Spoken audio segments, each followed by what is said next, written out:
Hey everybody, good afternoon. Welcome to 12-Minute Trading. My name is Doc Severson. Today is Monday, the 11th of November. We got past election week. I'm joined here with Dave Lukas of 12-Minute Trading, and we'll be here for about the next half hour talking markets with you, specifically the equity markets, although we may throw a little bit of Bitcoin into there as well too. So, Dave, what a hell of a week we've seen in the Yeah, markets well, and just the overall. markets were pricing in the Trump win. We had said that, and they got what they wanted, and they got more actually. Obviously the House and the Senate was who knows what would happen, right? And it looks like Trump's going to have the House and the Senate to enact his platform fully, right? So markets really love that, right? Certainty. Markets love certainty. Hey, before we jump in today, though, it is Veterans Day. So all of you out there that are watching this, if you're a veteran, thank you so much for your service and everything. I want to make sure that we say that today. Celebrate you guys. Yeah. So right now you can see the Trump trade, right? So Trump trade is Bitcoin. So we're seeing coin up, 150 points. You're seeing MicroStrategy, MSTR. I've been wheeling on that thing, last week, this week, and everything else, making a lot of bank on that one. You can see it in Tesla. Obviously, Elon Musk, talk about a money-making machine.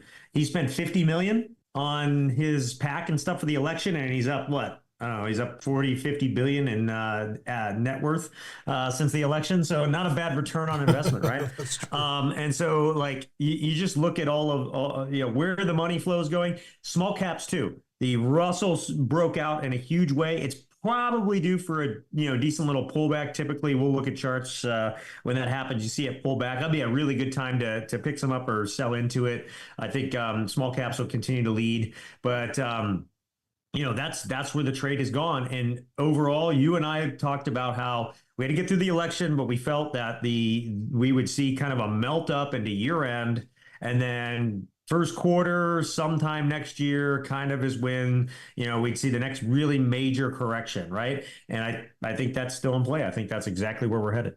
So how about you?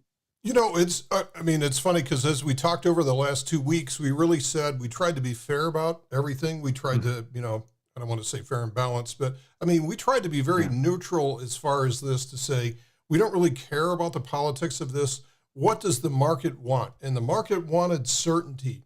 And that's what it's seeing. And, quite honestly, I think we gave both sides of it. It's like, well, who cares which side wins as long as the market, gets a clear winner. That's what it's looking for. So we got that. We got a clear winner on Tuesday night.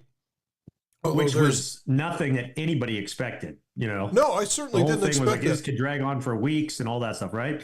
Even though we're still sort of sorting out some of the races, I think there is enough impetus behind this to be able to make a call on several races as far as that. So that was really good. And then I don't know, maybe it's just in looking in retrospect and looking at sort of like the making of the sausage behind the Harris campaign, but it's like I think there is a big difference in terms of the Trump victory in terms of how the market looked at it. Because now it's all of a sudden what you've seen since the election has been a lot of momentum in that direction as far as just the agenda pushing forward instead of kind of pushing backward on it. So I think the market's been very happy with that. I'm a little, we always say that the market wants divided government. So, it's yet to be seen as to whether or not, having control of the House, the Senate, and the executive branch, how that's going to shake out. But I think if we look back to 2017, it didn't really care about that either. No. That it was all the way. Although the Senate, maybe you can comment on what's going on in the Senate. I think there's some gamesmanship going on the way out by the turtle. McConnell is doing what McConnell does, right? So, remember, it's not just the fact that great, you have the House and the Senate. The House and the Senate have to go along with you. I think Right. there's the House has definitely been more in friendly to Trump in the sense of his agenda and policy and stuff like that. Traditionally, Senate's more moves slower, anyways. But it's they're like they're the seniors in the room, they're the adults in the room, if you will, in the house, or the kids, if you will. You gotta look at it that way. Yeah. But now McConnell's stepping out and he's trying to pull a little bit of shenanigans on the way out and stuff, trying to kind of pick the successor before, it really is time to pick the successor. So I guess there's a meeting this week where there's three people. There's Rick Scott from Florida, Thune, and then Cornyn from Texas that are all vying for that spot. Now, the closest one to McConnell from all the data detail out there and everything is Cornyn. Thune's kind of in the middle, and then Rick Scott is most likely or is most aligned with Trump. So, Right. The market may take something depending on who's picked on that in that, but I think overwhelmingly a lot of the Trump policy will go through. He can do a lot of things. In fact, if you haven't seen it, and you guys should check this out. And again, regardless of how you voted, regardless of what you think, Trump's coming into power. So it's best to understand what he's going to do and how to profit from it as a trader. Trump's been putting out 3 to 5 minute videos on X and on his channels about what he's going to do. He's got 5 or 6 of them that I've seen so far. And I think it's good that you get out there and you see those. Day one, he's going to do things like he wants to abolish the Department of Education, send it back to the states. How does that affect things? Which stocks are affected by that? There's a lot of things that you have to look at. So I'd get on those and take a look at what he's saying, and then, understand what the other side of that trade could be. Because up until January 20th, it's status quo. And then once he takes over on January 20th, everything begins, and it'll move quick. He's had 4 years. So he knows what to do. And they always say the first 100 days. I'm thinking more the first 30 days, are going to be just a flurry of things. So be prepared for it. Yeah, I think the market's not going to wait until January to start moving against some of these things. So yeah. I think once we figure out what his agenda is going to be and how it impacts the equities market, we're going to be looking to make position changes as well. That's why Bitcoin's moving like it is, because right. Trump, if you guys know, market moves ahead, right? So why is Bitcoin moving like it is? Why is Coinbase, MicroStrategy, all those guys moving like they are? It's because Trump is very, very favorable to Bitcoin. He has come out flat and said there will not be a Fed coin. So there's not going to be that competition from the Federal Reserve creating a coin or anything, digital token to go against Bitcoin, which, makes Bitcoin, a lot more valuable in the eyes of people. And he's also said he's going to start building a stockpile of Bitcoin and to own. I don't know if you guys saw this, but like El Salvador's profits on their Bitcoin that they've had is just astronomical. And then like Bhutan, it's something like trillions of dollars in Bitcoin that they own now, right? As it continues to grow. So that again is what's driving this move and driving this trade. Now these things, like anything, we'll pull up some charts here in a second. Things are going to go as far as they can in one direction. They're going to turn around and go as far as they can in another direction. We are at a point where we are outside, limits. We're outside upper Bollinger Bands across the board. We're getting to exhausted daily chart energy. So what happens next in the short term is going to be very interesting. I think, Doc, how you mentioned before we got on today, how we move forward over the next 7 to 10 days will dictate really well how the year end goes. So maybe it's time to pull up some charts and really talk about that. And we'll just do it maybe a top down on the daily chart or all the charts with the SPX, the NDX, the Russell, and we can jump into some of these, Bitcoin stocks and things like that. Okay, well, let's do that. Hey, before I do that, I want to talk to you guys about, I'm going to be giving a presentation this Saturday at 12:45 p.m. Eastern Time. That's part of the Traders Corner Investor Summit. So my topic is going to be called Creating an Income Campaign for 2025. As we've talked about, I think this market's going to be very supportive, at least for maybe a quarter or so, certainly into the end of this year and then the first quarter of 2025 for what we call an income campaign. And there are certain ways to go about doing that. And so I'm going to be giving a very tight 45-minute presentation on Saturday. If you want to sign up for it, which is free, the sign-up link is in this video. So if you look at our video description in that area, which is underneath the video, you can pick up the sign-up link for there. And it's totally free. There's also, I'm not the first person to go here. That starts at 11:15 a.m. Eastern Time on Saturday. So if you can sneak something in before the football game this weekend, go for it. So again, register now. Again, it's free, and I will see you guys on Saturday. All right. So with that, what I want to do is I am going to pull out of this, and we're going to go out to some charts here. Okay, so the S&P 500 that Dave was talking about, on the daily chart, we do have this exhaustion figure. I don't know how many percent that move is, but that's a 300-point move in 1, 2, 3, 4, 5 days, which is incredible. But it comes at a cost where markets can't go forever. Now, what I think is really interesting is the weekly chart is also kind of charging up along the way, because what happened is this candle dropped off the back here, that big green candle. So we're left with, a modest move of a couple of 100 points here. So that's the weekly chart is in good shape. The monthly chart is in good shape. So really all we have to do is we have to factor in what's going to happen next. Now, what Dave and I talked about is if we see this flag out. Now, when I say flag out, that means it falls into a very small, very tight bull flag, and it could be somewhere like 100 to 50 points in depth for that. That's going to be good. If we see something like that happen, I'll put a big check mark by that, because that supports, ultimately, once certainty comes back into the market, when we get past CPI and PPI this week, we'll probably see it break out. So when you see markets in this type of move here, in this type of monthly swing like that, which are massive moves, typically what happens is it stair steps higher like this. We get a breakout, then we walk sideways for a few days, breakout, walk sideways. It stair steps higher. And that's what we want to see. And that is, I don't want to say that's the easiest type of market to trade, but it's the most, if there is anything predictable about a financial market, it's going to be found in that type of character. Mm-hmm. So when we look at something like that, now Dave is fond of looking at let's see where I have this here, the Bollinger Bands, and the price is above the Bollinger Bands, has been for the last 3 days. It went, that is a 4 standard deviation move in 2 days that we had, which is incredible. And it did a Bollinger Band ride. You can see the bands are starting to widen out after the squeeze that we had going into the election. MACDs are going positive, all that stuff. And it can continue to ride up the bands, but at some point we might expect it to see it pull back just a little bit. If we see it pull back all the way to the middle band here, which is the 20-period moving average, that's about a 140-point move at this point. And so, no, 160-point move, excuse me.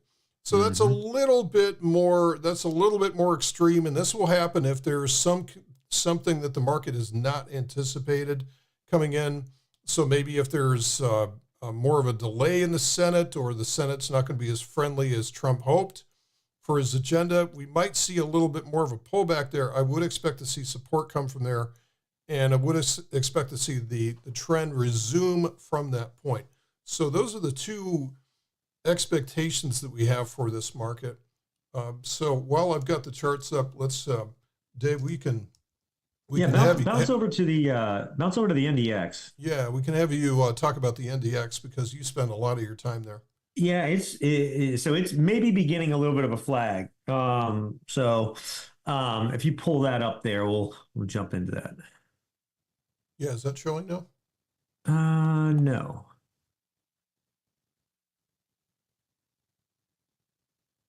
There we go.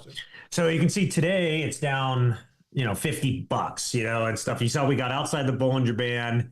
The daily energy is pretty exhausted. In fact, by my reading, the daily energy is down. Where are we at? We are down to 32. So that's usually about the exhaustion zone. We can go a little bit more, but this would be the perfect time to flag out after this. It's pulling back a little bit inside the Bollinger Band. It'll maybe go sideways for a few days. That'll get this thing to turn around, charge itself back up, and then kind of get ready for the next swing. Now, the weekly charts across the board are in the mid 40s across all of these guys. So, the Russell, the SPX, the NDX. So there's plenty of charge to take that, that next swing higher, if you will, through the end of the year. Because a good weekly swing from top to bottom can go 8, 10, 12 weeks, right? So, we're into the beginning of, what could be through the end of the year, another 6 to 7 weeker. And so we got to pull back a little bit. We're going to flag out, I think, kind of hold in that range a little bit this week. Probably go nowhere, I think we can see that across the board. At today's moves, a bounce up, but then pull back, kind of go nowhere, waffle around, that sort of thing. And then, then we're off to the races again. We keep printing higher highs, higher lows, higher highs, higher lows. And as long as we continue to do that, that just shows you're in that more quiet and trending market. So I don't think the news this week is going to make that much of a difference. The Fed has already signaled they're continuing to cut rates. They're going to do it again in December. So that's kind of off the table. Retail sales on Friday, maybe a little bit, but I still don't think that's going to make that much of a big deal. There's the Russell. The Russell has moved the most. I think it's up 6% in 5 days or so, off the move on the election. And typically what you see when the Russell gets outside like this is it'll go longer than people think, but it will deviate back to the mean. So if you zoom out on that, you can see the last couple times this has done this. It's very, very, very similar type movement that we've seen before. Yeah, so we saw this back in July when it went berserk back here, and then and then what did it do? It seemed like it was going to keep going, and it just comes pulling right back in. Right. So this is a much larger time frame consolidation. So this is probably a weekly consolidation that this is pulling out of. So we might see this pull down to the breakout level from this, but that should I would want to see this hold that level. So 2,300 is that the level. Russell pulling back to 2,300 might be the next shot before this thing truly leaves the station. But you can see it'll go on for 8, 10, 12, 15 days before you get that move. But what'll happen typically here is like with today's move, we'll start to flag from here because the energy is at 22. It's the second lowest reading of the year on the daily chart. And so it'll probably start to flag a little bit from here and then, have that pullback. And then that's going to be the leaping off point. So that pullback's a great time to pick some up or sell into. I love to sell like the put side into those moves there, or even buy calls at that point, and then ride it back up. That's kind of what we're looking at. And again, the Russell's taken off because friendlier climate from a regulation standpoint, all that type of stuff, right? And so that's what helps the Russell do what it does. The SPX is like in the middle, right? The SPX is like in the middle of the Russell and the NASDAQ. I actually think the NASDAQ won't be the leader here through the end of the year, believe it or not.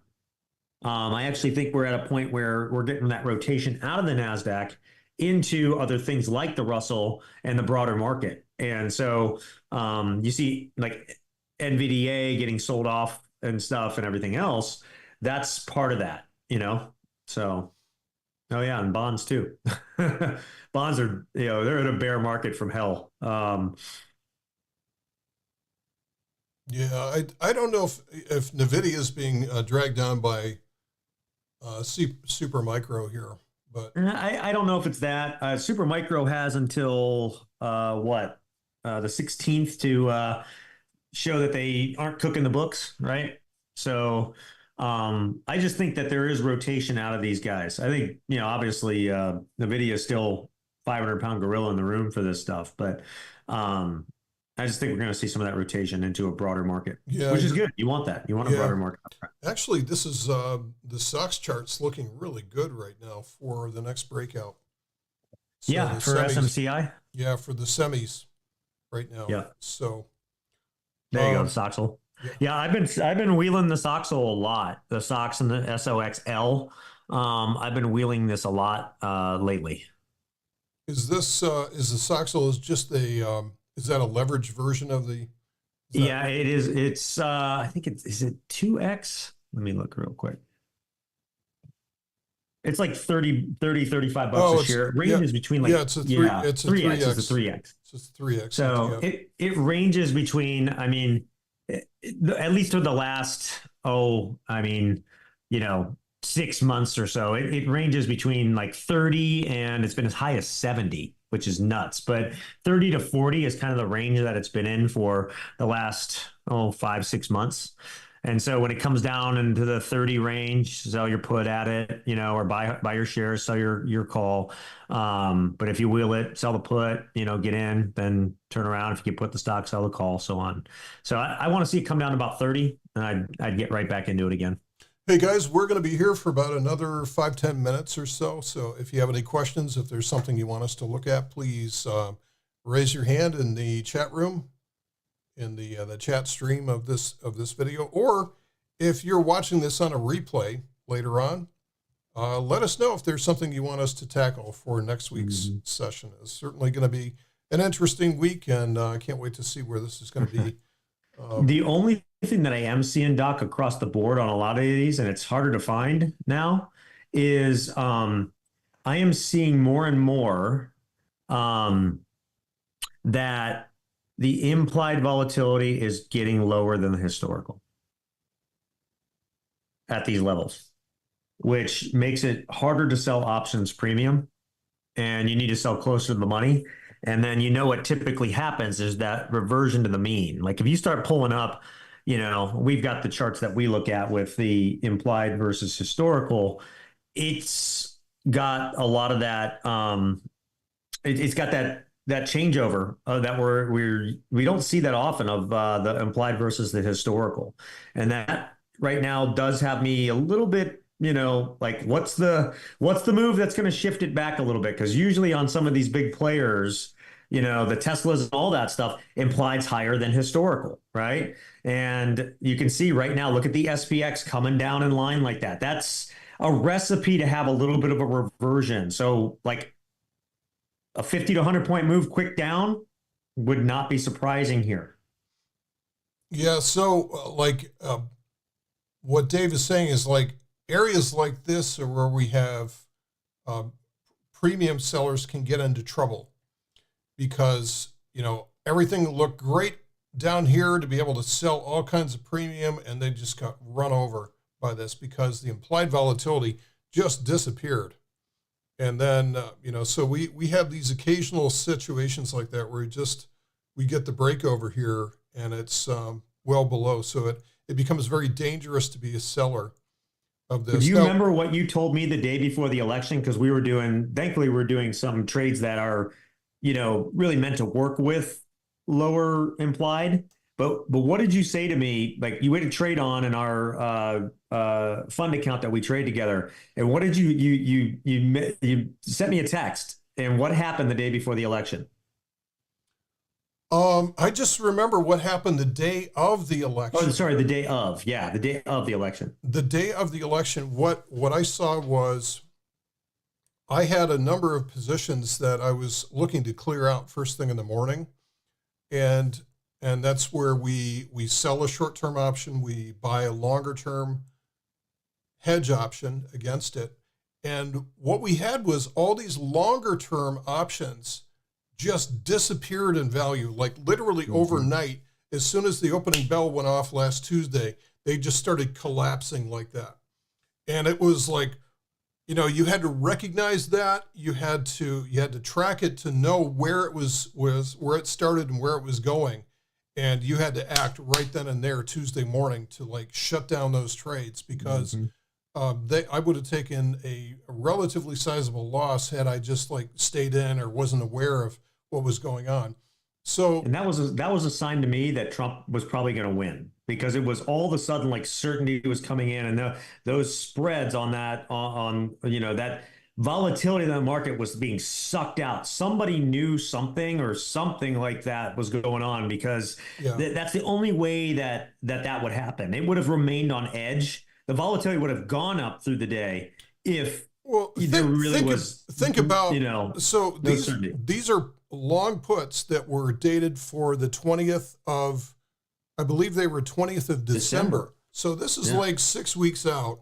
Yeah. And if that put option 6 weeks out all of a sudden is collapsing in value, what that tells you is that, hey, we're buying back our puts. We don't think we need them anymore. We're going to roll them further up and stuff. I think we have just lost Dave. I'm here. I'm here. It's just something I have with my camera. I'll get it back on here. Okay. Um, there we Yeah. go. So that was, Yeah. So that's that was really that was a interesting. telltale sign to me that, okay, something's up. And that's why, like, my students know I went all to cash, like right before, we Right. were all in cash, sitting pretty. Yeah, we missed the beginning of the move. We got trades on later, this last week. I actually wheeled into DJT just to have some fun with the Trump trade. And that's been going good so far. But right now, selling premium is tough. Like, I was looking to enter, some high probability trades today, for some of the strategies I do. And there's just no good entries being as high as we are outside the Bollinger Band, as out there as we are. If you were to sell put side right now, which is where I'd like to sell, it just, as soon as that thing comes back down or has just a nasty 1 day move, all of a sudden that IV kicks back up and all your options positions are now worth a bunch more money. You got to sit in them for a while. So for me, it's like, all right, I'll play trades like, covered call trades and things like that, in this time. And then once we get any pullback, it'll kick that volatility back up and you sell right into that. And that's the best we can hope for. Again, flagging, 50 points down on the S&P and staying in a range, that's a perfect flag. But that initial move will kick that volatility back up, and that's the time to sell those positions. And then it'll do the same thing when it gets going again off to the races. So we got a request here to look at the Bitcoin chart, and yeah, might as well look at NSTR and coin while we're at it, and Tesla. So this is where the move started back in. It was about a year ago that Bitcoin broke out from a long-term consolidation, and we went from, say, 30 up to 70. So we had a 40,000 point move. Well, guess what we're seeing now is we're seeing a longer-term flag. And we're going from roughly, I think this broke out roughly around 60, 68 or something like that. And I would expect to see this if I go out to, let's go out to a monthly chart. A monthly chart shows that this is really a rounded base. So this becomes a cup with handle. And so the measured move target is really the depth of this move. And if you take the differential between 16 up to, let's call this 72, 16 to 72, let me see what that differential is.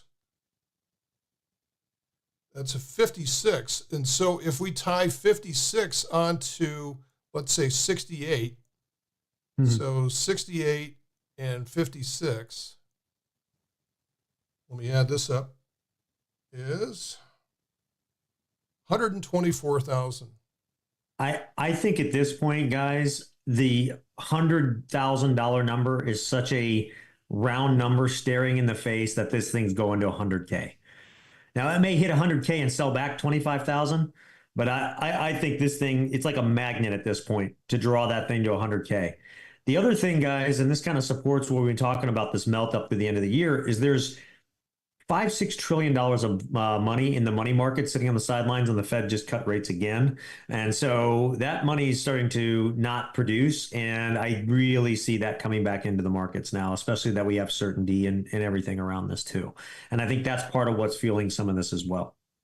So look at this. We had a rounded base back here between 2018 to 2021. And we certainly, you could say, well, 20,000, like the price should have just stopped right there at 20,000. It didn't. It just kept on going. So it's got a history of doing these sort of rounded bases and then blowing up past that. So I would say the measured move target for this is going to be somewhere in excess of 120K for this swing. And then we'll see what happens from there. If we have another 6-month consolidation at the top at 124,000, you could easily see 200,000, within a year or so. Well, especially if the U.S. starts buying it too. Oh, no kidding. That's another reason this thing's moving the way that it is. Yeah, goodness, look at this move today. That's pretty impressive. While we're looking at this, you might as well bring up the chart and show like Coinbase. And I'll tell you, one of the best ways to play Bitcoin is MicroStrategy, because it basically is Bitcoin. That's all that company is now, is just Bitcoin, because I mean, let's face it, their business doesn't, what's like $100 million business, right? So like it's just all the Bitcoin that they own is that stock. And so it's a cheaper way to play Bitcoin right now. And I love to like buy shares and sell calls for Friday. I mean, like just I did today, and I buy a put on the backside to protect me at my break even. And I just do that. And I love doing that weekly. It does take some money at this point, 30 some $1,000s per every 100 contracts, but you could even just buy some shares and ride this thing for a couple days, and get yourself a nice return. So that's another one that, it's definitely cheaper than Bitcoin. Think about like a Bitcoin costs 85 and 100 shares of MicroStrategy costs what, 33,000 right now. So, but basically that's what it is. Yeah, here's the probably the biggest ETF right now, which is IBIT, which is the BlackRock version of this, and we're gonna get some options on there at some point. We're gonna get some options.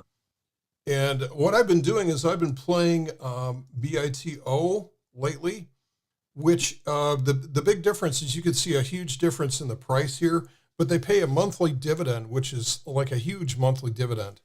So I'm going to be coming out with a video on this at some point here, showing how I've played this thing recently. So there's a new one to watch as well too. BTGD. This is a really interesting ETF. It's Bitcoin and gold together. I'm going to mark this down. Pop that up and watch that thing. It's up another $2.30 today. BTGD. Now, it does not have options, at least at this point in time. Wow, that's crazy. Nice. Okay, any final questions, guys? We are at the top of the hour, and other meetings call. So, yeah, we actually got to jump to one now. Yeah. So nothing seen. All right. So let me jump back here. Thank you everybody for joining us here today. Again, don't forget this Saturday, if you missed it before, I'm giving a presentation on creating income for 2025. I'm going to be doing it this Saturday at 12:45 Eastern time. So if you want to sign up for free, I will join you there. And it's a 45-minute presentation. It won't take you that long. And you can get through it and get some ideas for how to trade 2025 and create some income for yourself. So thank you, everybody, for joining us here today. We will see you next week. Thanks, folks. Bye, everybody.